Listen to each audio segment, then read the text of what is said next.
네, 여러분 안녕하세요. 세종연구소 이상현입니다.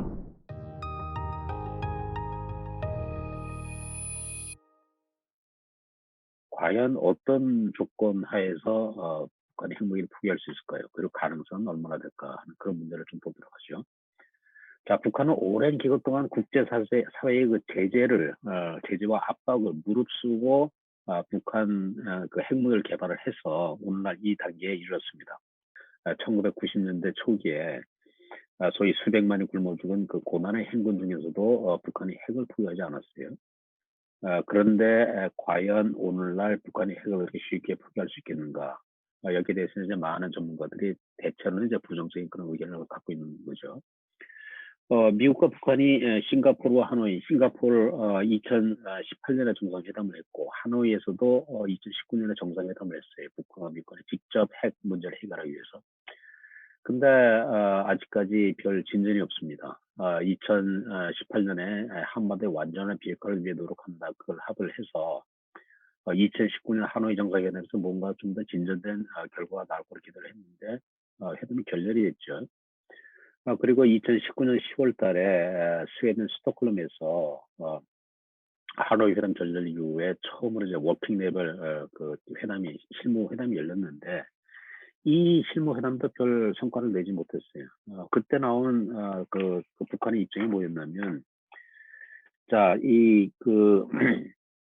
아무래도 이제 완전한 비핵화를 둘러싼 미국과 북한 간의 큰 인식차가 이제 지적이 됐는데, 북한이 내놓은 성명은 뭐냐면, 이제 그 유독 안전 보장, 그거를 이제 강조를 하고 있어요. 그래서 그 북한 성명은 이렇게 돼 있습니다. 우리의 안전을 위협하고 발전을 저해하는 모든 장애물들을 깨끗하고 의심할 여지 없이 제거될 때, 그때 비로소 완전한 비핵화가 가능하다. 이런 이제 입장을 내놨습니다. 그래서 소위 그 작년 말부터 북한이 말하는 그 새로운 셈법이라는 그 표현을 썼는데 그 핵심이라는 게 뭐냐면 결국 비핵화를 위해서는 북한에 대한 안전 보장을 설정해라 하는 그런 요구를 볼 수 있는 거죠. 그래서 북한에 대한 완전한 안전 보장이라는 게 도대체 뭐가 있을까요? 결국은 미국이 북한을 정상 국가로 인정하고 북미 국교 수교, 그래서 관계 정상화까지 가야 북한이 핵을 포기할 것이다 하는 그런 전망이 나오는 겁니다. 근데 미국이 북한과의 국교를 정상화하려면 어떤 문제가 있을까요?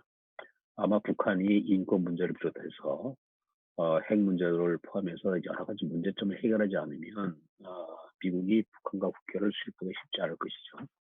그렇기 때문에 북한이 핵무기를 포기할 가능성이 있지만 그 조건이 굉장히 어려울 것이다 하는 그런 전망이 나오고 있습니다.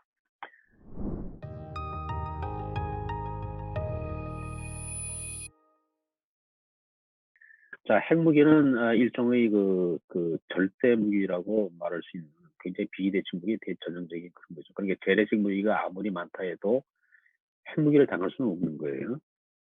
그래서 이 북한이 핵을 포기하지 않고 계속 핵무기로 남한을 위협하게 된다면 그럼 우리도 결국 핵무기를 가져야 되지 않겠느냐 하는 그런 이제 이 목소리가 다시 나오게 되는 것이죠.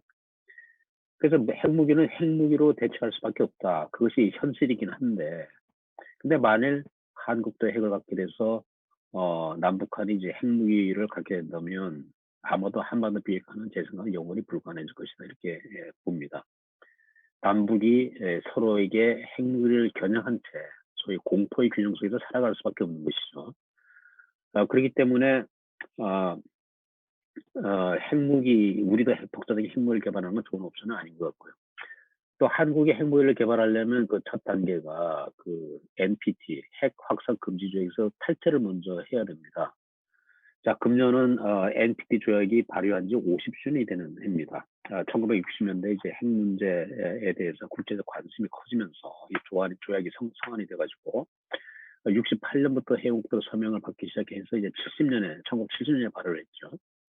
오늘날 191개국이 참여하고 있는 명실상부한 보편적인 다자조약으로 이제 핵 확산 금지 조약이 발전을 했습니다. 그래서 NPT가 목적으로 하는 것은 대개 세 가지라고 얘기를 하는데 첫 번째가 핵 분출이고 두 번째가 핵 비확산 그리고 원자력의 평화적 이용 요 3대 축을 중심으로 그동안 이 국제사회의 그 핵 비확산 관련 논의를 주도해온 게 NPT인데 자, 한국 거기서 탈퇴를 해야 돼요. 한국이 NPT를 탈퇴하게 되면 어떤 일이 일어날 거예요? 아마 북한처럼 국제사회의 제재를 받게 되겠죠. 그죠? 자, 북한은 뭐 국제 교류가 별로 없기 때문에 비록 좀 어려워지긴 했지만 큰 타격은 없었다고 보고 있습니다. 한국은 상황이 달라요.